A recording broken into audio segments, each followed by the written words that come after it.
All right, again, we're returning again to the speech given by Lubavitcher Rebbe in, must have been the beginning of 1991, Tafshin Nun Beit. And here the Rebbe is discussing the tabernacle, the temple. And when the Jews were in the desert, and also for the first 440 years that the Jews were in the land of Israel, they had a tabernacle. And then King Solomon later on, at 440 years later, years after the Jews entered Israel, after all the judges and everything came, King Solomon. He was the first official king, King Solomon. And I mean, King Saul was, but King Solomon was the first one from the tribe of Yehuda. So King Solomon, he built the first temple. Good. But the tabernacle was the prototype, and from it we can learn all the details in the Bible are written about the tabernacle. Okay, so it says that when Moses made the tabernacle, so he asked the Jewish people to bring offerings, to bring donations. So he said, what type of donations should the Jewish people bring? They should bring, right? God told Moses, tell the Jewish people to bring donations, gold and silver and copper.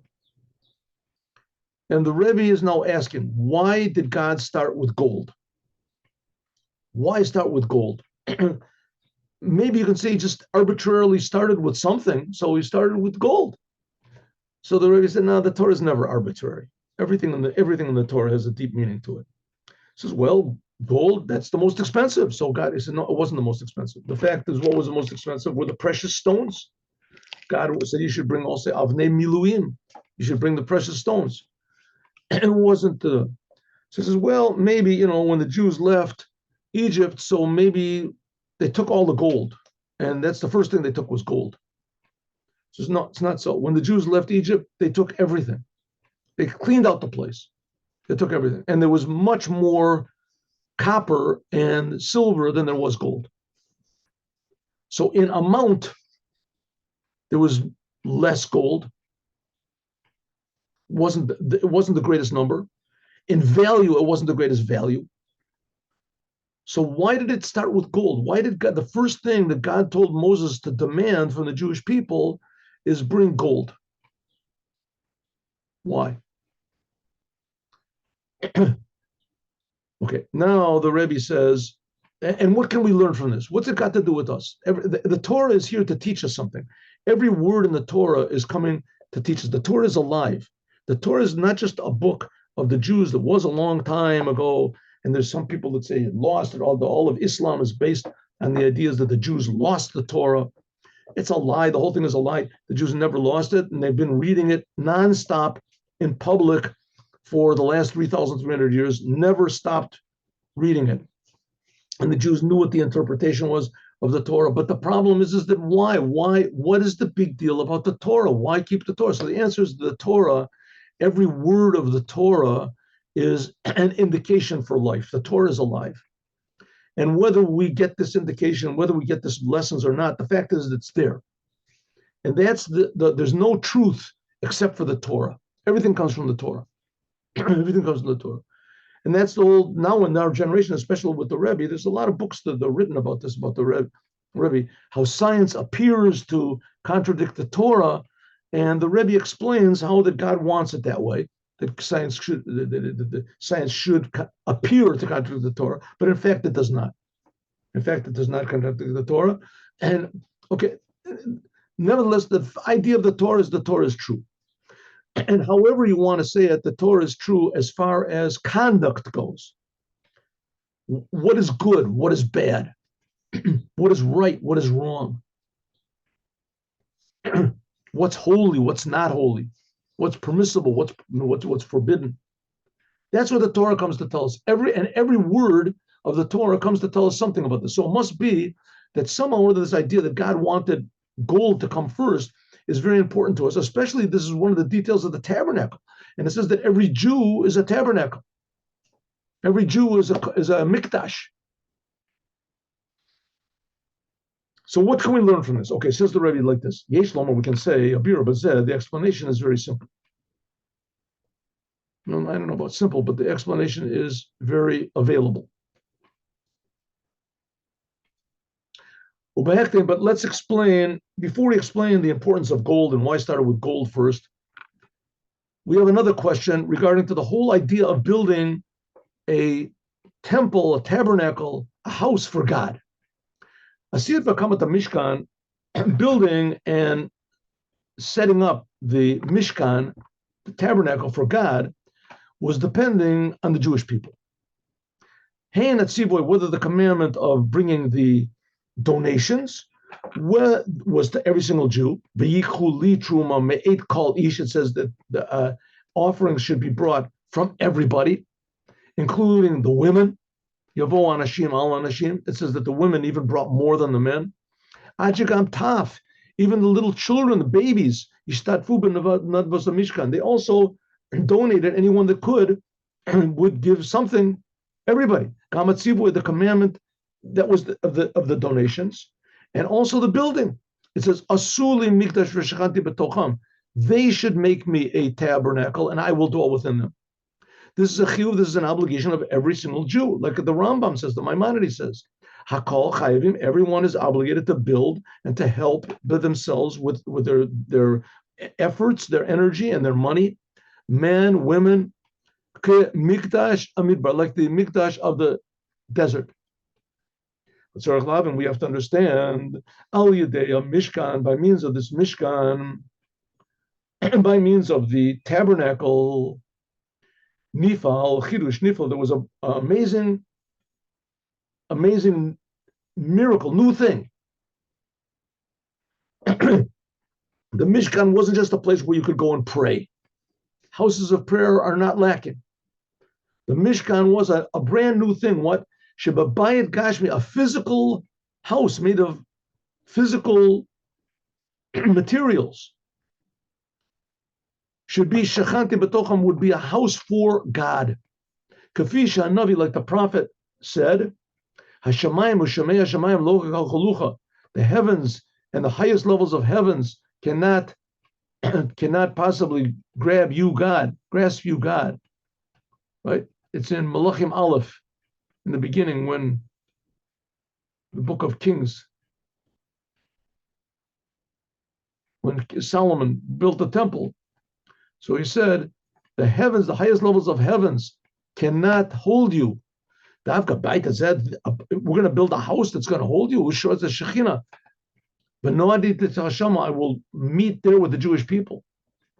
According to this, it had to be, at first glance, that in order to build the Mishkan to God, in order to build a dwelling place for God, that God would dwell within the Jewish people or within each and every Jew, Zukukin Davka, you had to have who should build a temple, only very special people, high, holy people of the Jews.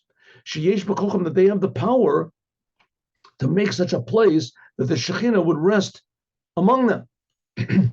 Kafisha, like it was, like in the actual building of the vessels. For instance, Betzalel, it says, Yamalei Otom Ruach Elokim. But Horos Moshe Rabbeinu, Moses, he heard from God what to do. It says, Kakon Lasherani Mareos Cha, you have to do only what I saw, what I told you. So you think that the building and also the bringing of the donations would only be from very, very special people. You would have to go through a very serious, how do you say, the acceptance program. Acceptance, in order to be eligible to bring gifts to the Holy Temple and to build the Holy Temple. Not every simple person can occupy themselves with such an amazing thing as building a temple for God, right? Says the Rebbe, wrong. Although the Torah says no, that the Mishkan depended on the offerings and the work of everybody, whether men, women, even children. How could it be, how can it possibly be that a simple person, a simple child, or a simple woman, a maidservant, whatever, excuse me, a filu yelet katani, or a small child, at the koch, the power to bring about such an amazing thing that the Shekhinah should rest in a physical house in this physical world. And in a way, with Shechanti b'tocham, b'toch kol echad v'echad m'Yisrael. In each and every Jew, this is, even putting on tefillin, you have to be 13 years old. Here you didn't have to be put on tefillin, right? And putting on tefillin, that's a very simple thing. Very simple thing, right? To put on tefillin, it doesn't, to build a holy temple, you figure only special people, it should be like, the spaceship program, space shuttle program, what's it called? NASA. Only people that are really, the learned, and they went through a whole, and they had a screening process, and they have to be loyal, and they have to be this. Those people can work in NASA. You can't get every person off the street. Hey, would you like to help build the rocket to the moon? We need a couple people to help us build. Right? Put an advertisement on the street, right? Hiring people to build a rocket to the moon. What are you talking about? They'll wreck the whole thing up. You can't do that. You have to have only special people, and they have to be loyal people. That's a rocket to the moon. That's only the moon and the earth are physical things. Here, you're building a house to God. How can you just take any harchi parchi, any person from the street, and build it from the street? How can it be? It says to build a house which even the highest heavens cannot contain you, God. And you're going to build a house in this world to contain the essence of God. You have to have special people, right? He says, no, you don't have to have special people. Everybody does it. And especially especially when it says taking the offerings, it has to be lilishmi. It says that the offerings that were brought, this gold and silver, and it said that it has to be brought for the name of God. You have to have intention for the name of God. Kashem shahaya also limikdash, just like making the holy temple, the tabernacle, had to be lishmi, for the sake of God. You have to have the intention for God. You can't trick somebody into giving money for the holy temple, right? Make a lottery. Let's make a lottery. You put in the whoever wins the lottery gets a chance to bring himself and all of his children into the holy temple for free. So everybody puts money in, but everybody has the intention only of winning. They're not intending that they want to build the temple with the money. And then you take the money, and half of the money you use to for investments, and half of the money you use to build a temple. You can't do that. Every penny that's given, everything that's given to the holy temple has to be with the intention of building a holy temple for God. It can't be your intention isn't to win the lottery or for some other purpose. You can't do that. So if so, how can it be given over to everybody? There was no screening process whatsoever. Asher avodah l'shmo, that serving God for the sake of God, especially with such a high purpose as bringing God into the world, this is not in the ability of every Jew. Women, men, women, children, like the Rambam says in the laws of tshuva. Acha shlemos, the laws of repentance. Acha shlemos avoda, true serving God is from love. Lo mipnei davar ba'olam, ela ose emet mipnei shu emet. True service of God means that you're serving God not to receive the world to come, not to receive anything. You're serving God only because God is true and you want to do the truth. You don't care if you lose everything. That's Abraham. This is a Maila Gadol. This is a very, very high level. Not everybody merits this. That's the Maimonides says. So you want to serve God in a true way. It has to be without any thought of yourself. But nevertheless, we see that in giving the gifts to the Holy Temple, there was no screening process whatsoever. There was none of these criteria. You have to do it only for only for the sake of God. Even though that's what it says, you have to give for the sake of God, but no one was checked to see if they gave for the sake of God or not. How level they were. So how can it be given over to all of the Jews, even the most simple Jews, to build the tabernacle and to devote money, to donate money to the tabernacle, when building and donating money has to be done with the proper intention, and no one was checked to see the proper intention? The answer is very simple. The commandment to build a temple, it comes after the giving of the Torah. Immediately after the Torah was given, right, the Jews read in the Torah, make me a holy temple.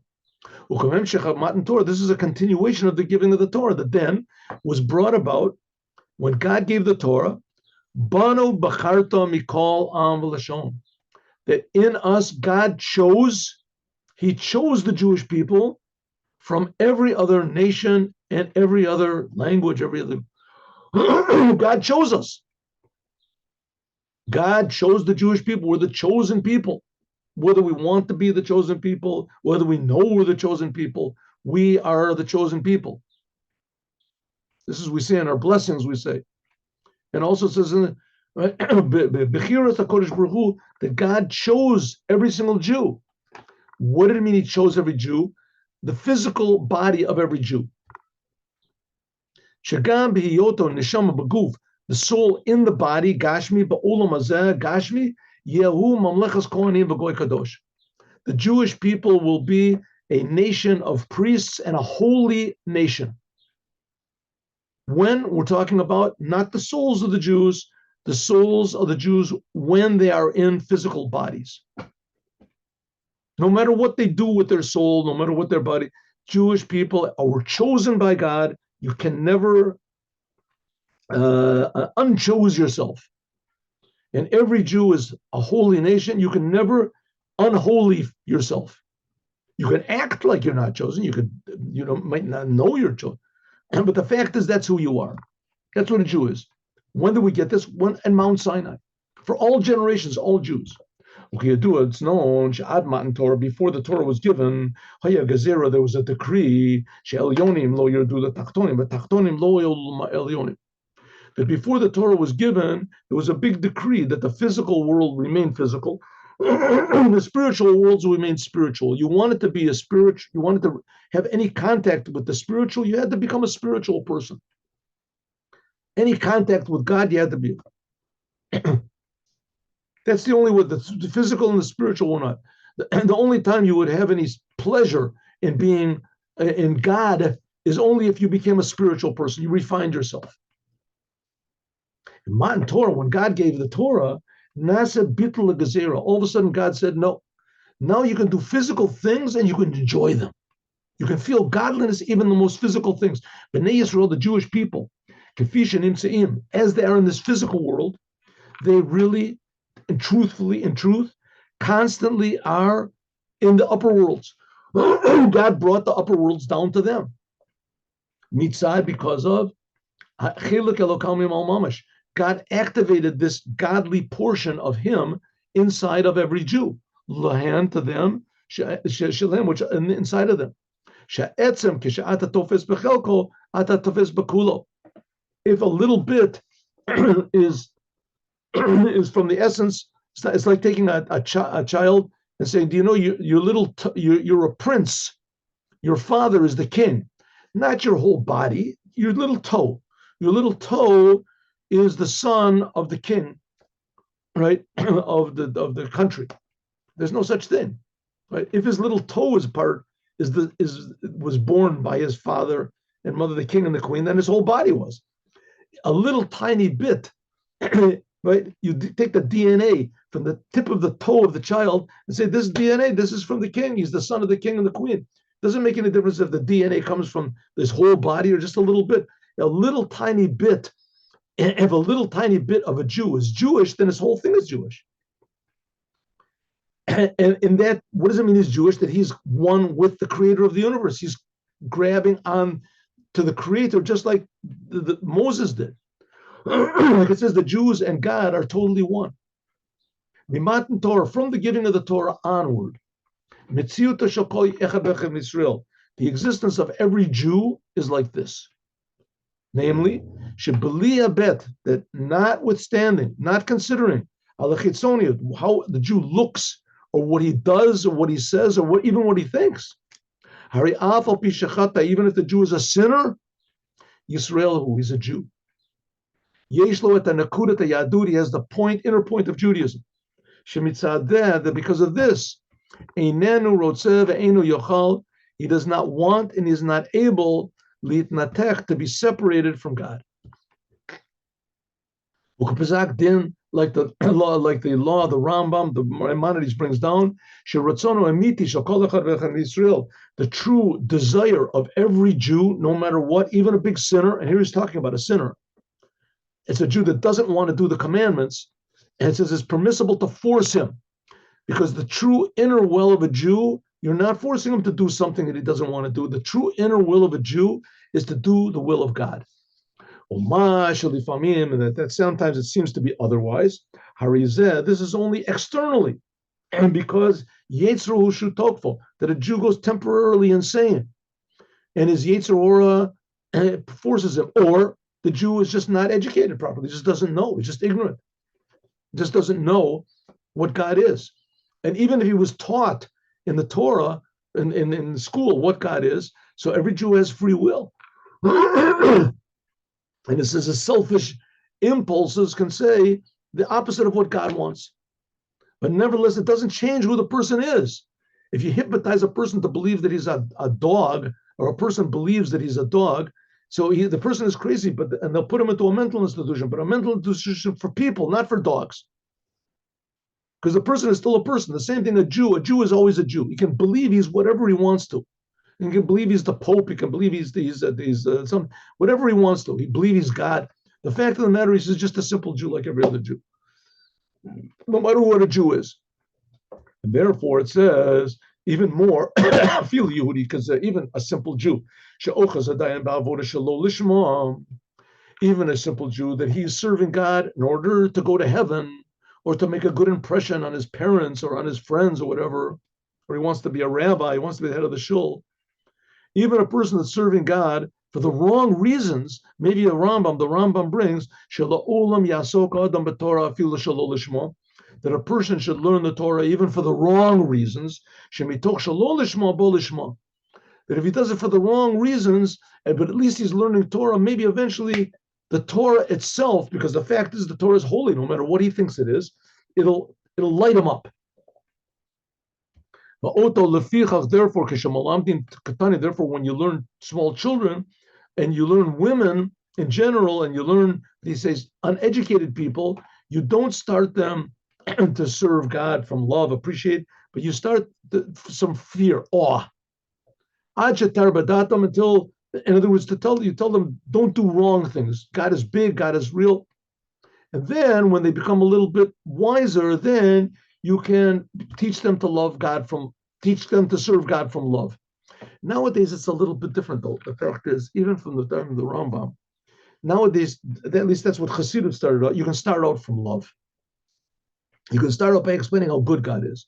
But Tom, and the reason, in any case, it has to be done little by little. The reason for this is, Kimitoch shelo lishma, hatoch, the inside of lo lishma, the toch, the inside of doing things for the wrong reason, the toch, the inside of it, is shelo lishma, is lishma.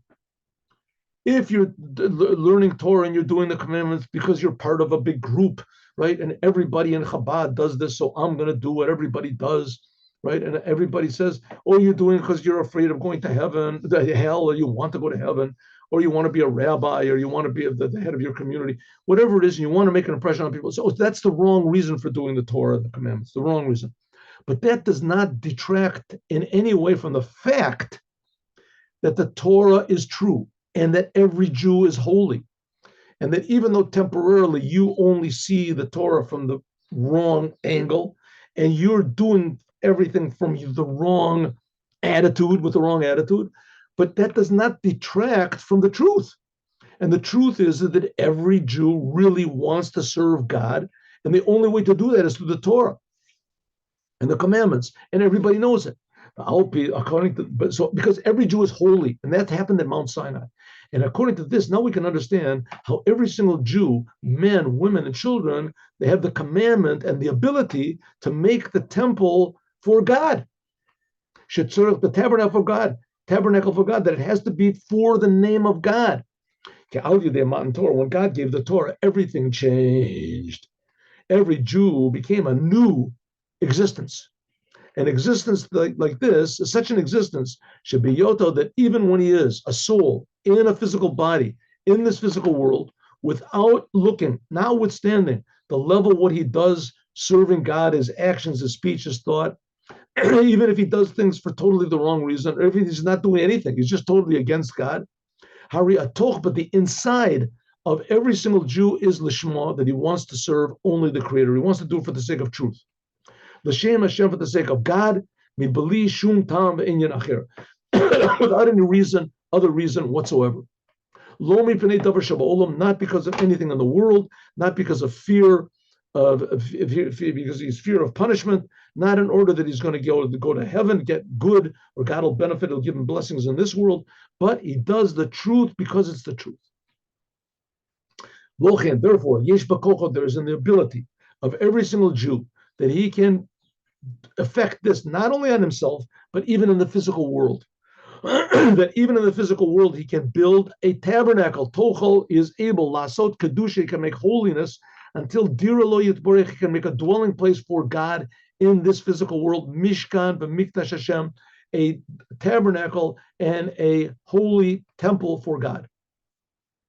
And that's what, by a person like this, it says, Allah, and from a building where God says, Shachanti b'tocham, therefore I will dwell inside among you. And it means not just I will dwell in the holy temple, which is going to be among you, I will dwell among you inside of each one.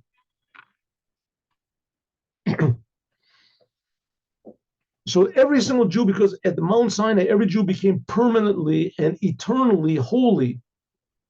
Every Jew, and it says that all of the souls were at Mount Sinai, even the people that weren't born yet, and the people that had already passed away in Egypt. All the Jewish souls were at Mount Sinai. And they all received this level of holiness, which permeated even into the physical body and into the physical world eternally forever. That's the true identity of the Jewish people. Therefore, it is in the ability of every single Jew to give donations and to build the holy temple.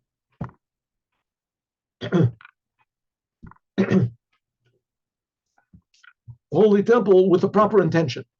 That we assume that every Jew has the proper intention. Where do we get that from? He got the proper intention from Mount Sinai, from his Jewish soul that was activated, and the Jewish body that was activated to receive it at Mount Sinai. According to this, now we can understand why gold is the first of the offerings of the Mishkan. Like when God, when God in the Torah, he lists the donations that the Jewish people had to bring, he begins with gold. Why? Because gold, mitbateh, this expresses velo chashivoto shalazav, not the importance of the gold on its own, without any connection to the donations of the Jewish people to the temple. Gold itself has a special importance. This expresses chashivus amalato shel Yehudi. He starts with the gold because every Jew is gold. Rishon b'mayla, that the Jews, the first thing that you can say about every Jew, minachasim, of the possessions, and therefore from the offerings, was gold, the most expensive and important thing that there was. True that there were diamonds, but diamonds weren't used that much.